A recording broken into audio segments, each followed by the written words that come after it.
So, hi guys, I'm Roy. Sa video ito, i-feature po natin ang Bosch GF130, ang plunge router ni Bosch na abot kaya. So, let's start!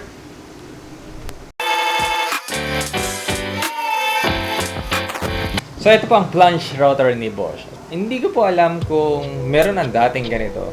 Pero yung DIY yata po, yung green, meron sila eh. Pero ito po, iba. Ito na po yung heavy duty na counterpart noon at saka mas abot kaya. Ang SRP po nito is mga nasa 6,000 plus eh. 6,000, wala pa po siguro 6,500. Yung nakita ko kung yung pricing niya nung nakaraan. So dito po, i-unbox natin siya. Papakita po syempre kung ano yung laman nito. At saka yung mga pictures po ni Bosch na iba dun sa ating palm router na GKF 550. Siguro po first, unang-una nyo po makikita na kakaiba sa kanya is yung power niya. Ito po is 1,300 watts. So yung ating palm router lang, yung GKF 550, ay nasa 550 watts lang po yan. Kaya po siya tinawag na 550. So, ano po ba yung mga nagagawa nito? So, buksan na po natin. Kung makikita nyo po, medyo matagal ko na pong gustong gawin itong video na ito, no? Gusto ko po maipakita sa inyo bago nilang product. For me, is nakakatawa. Kasi ito na po yung pang solid woods natin. Yung ating GKF 550, hindi po namin siya sinasuggest for hardwoods. For plywoods lang po siya, pang tanggal ng mga matatalas na gilid ng mga kahoy. Pero ito po, pwede nyo po itong pang design. Sa mga pintuan, ito po yung pwede nyo gamitin. Kasi powerful na talaga siya. So, saan na natin? Yan po yung kanyang manual. Tabi po muna natin. Pero ito po, babasahin nyo po muna to bago nyo po ito paanda rin. Ako po, hindi ko pa po siya nababasa. So, hindi ko pa po siya papaanda rin. Oh, no! So, ayan na po siya. Yep. Yan, meron po siyang dust chute. Pwede po kayong maglagay dito ng vacuum. Lalagay nyo na po dito yung vacuum. Tapos, i-install nyo lang po siya dito. Tapos, okay na. Ano ba? Ito, hindi ko po alam para saan yan. Ito ang kanyang mga accessories. Ayan, meron na po siyang pang higpit. Tapos, ito yung para po sa template. Ito hindi ko rin po alam kung para saan. Oh, no! Ito po, ang alam ko, for depth guides, mga guides po ito. Ito hindi ko rin po alam kung para saan. Tapos ito may collet siya for 8mm na collet. I see. So ito po, 1/4 yung nakalagay dito. Tapos ito, 8mm. Tapos, tatanggalin natin. So, ito po ay base plate pa rin for guides. Bilhin natin. Tapos may dalawang antena. Yan, hindi ko pa alam kung para saan to. Malalaman natin yan mamaya. Yun. Wala na. Diba? Wala na. Ito po, ito yung mga accessories niya. I-guild po muna natin. Kasi pag-usapan po natin yung ating router. Yung mga nagagawa niya. So, ito na po ang ating GF130. So, 130, 1,300 watts. First, ano po ba siya? Ito po ay plunge router. So, nagpa-plunge po siya. So, meron po siyang pindutan dito sa likuran para mag-release po ito. So, ayan. So, ito po, pwede po dito kung gaano kalalim yung gusto nyo. Ayan. So, i-release nyo lang po itong lever dito sa likuran para po ibaba nyo siyang ganyan. So, maging pwesto siya. So, ganito po dapat ang pwesto niya. So, ito po siya. Yan. So, ano pa po yung mga special dito sa ating plunge router, no? Meron po siyang speed control. Ito po maganda po siya kapag different materials po yung gagamitin natin. Different hardness ng wood. Kasi kapag po hard yung wood na gagamitin natin, gusto po natin medyo mabagal yung ikot niya.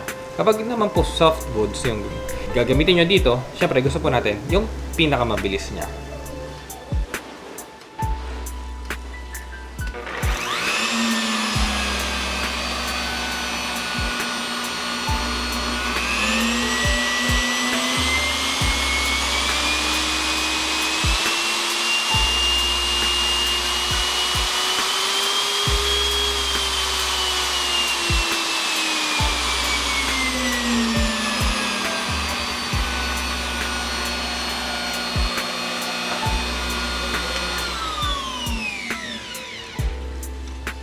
Dito po sa ating router, meron po siyang safety. Hindi nyo po ito mapipindot hanggat hindi nyo po ito pipindutin.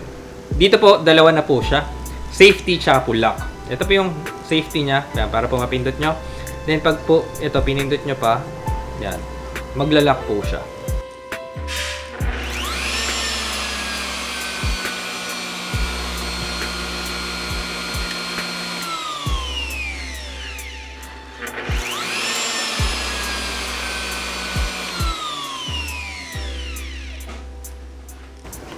Kadalasan po kasi mga hardwoods talaga yung titirahin niyo po dito eh. So, mga ngalay po kayo, okay lang po siyang ilak. Pero syempre, safety first. Wag niyo po siyang bibitawan. Or kapag po sa tingin nyo nakangalay na talaga kayo, iangat nyo. Tapos, yan. Pindot lang po para po mag-release yung lock niya. Ano pa po yung isa? Mga features pa niya.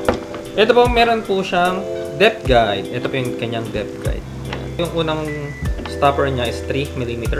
Next po is 6. Tapos, so on and so forth. 3, 6, 9, 12, 15, 18, and 21. By 3 po ang kanyang adjustment. Pero, pwede nyo naman po itong i-adjust din. So, kung hanggang saan.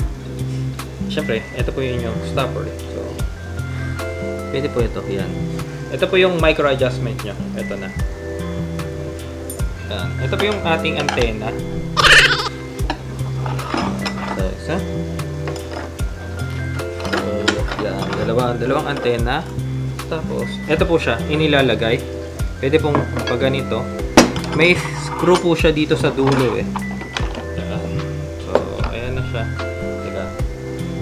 Papagpatungan. Yan. Tapos, ito po. Yung inyong stopper. Oh. Siyempre. Oh, diba? Pwede po yan. Kung ito yung adjustment na rin niya.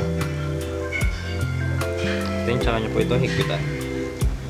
Hindi na po siya gagalaw. So, depende po yan kung gaano kahaba yung gusto nyo. Kadalasan po kasi ito sa mga pintuan eh. Yung pinagagamitan. Kaya yung dito po sa gilid, ayun po yung susundan niya.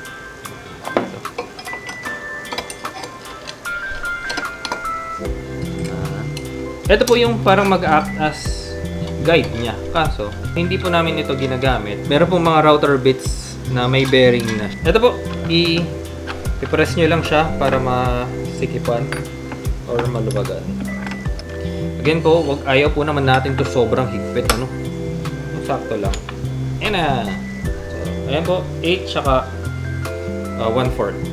So, meron akong hindi alam ilagay. Which is, ito po siya. Hindi ko alam kung saan to ilalagay. Oh, no! Saan ba to? Saan ba to? Hindi ko talaga alam kung saan siya eh. Tignan natin sa manual. So, sa mga nababasa ko po dito sa ating manual. Sabi ko na abay kailangan magbasa muna ng manual eh. So, the mystery item. Yan, ito po. Ano? Para saan to? Ito po ay para sa bilog. Dito rin po natin siya ilalagay.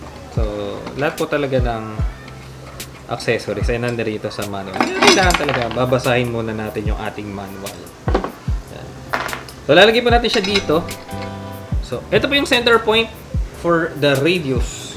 So, babalik na rin po natin ito. Hindi po natin siya dito ilagay. Or dito sa kabila. Yan. So, medyo lulubog po siya. Pag inalagay natin siya dyan, ano ba, dito sa butas. Yan, so yun na lang po bahala mag-secure.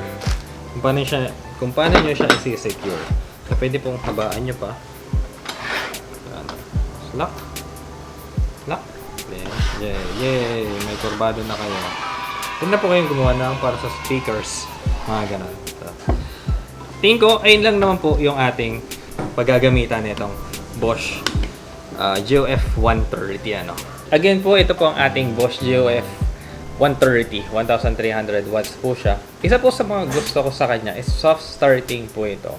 Hindi po siya yung biglang iikot ng biglaan. So, medyo makapag-prepare po kayo. Kasi, yun nga, medyo malakas. Which is, ayun po yung gusto ko sa mga Bosch products eh. Yung mga products po nila, kadalasan po merong soft start. So, pipili na lang po kayo mga models na soft start. Siguro po yung mga latest models na mga lumalabas. Kadalasan po yan, nagiging soft starting na eh. So, kaya, ayun, maganda po siya for beginners. Hindi po siya intimidating. Ayan, so if ever po na meron kayong questions, suggestions, or any other comments po regarding dito po sa ating video, comment nyo lang po sa baba at try po natin silang sagutin. So, yun lang po. Thank you!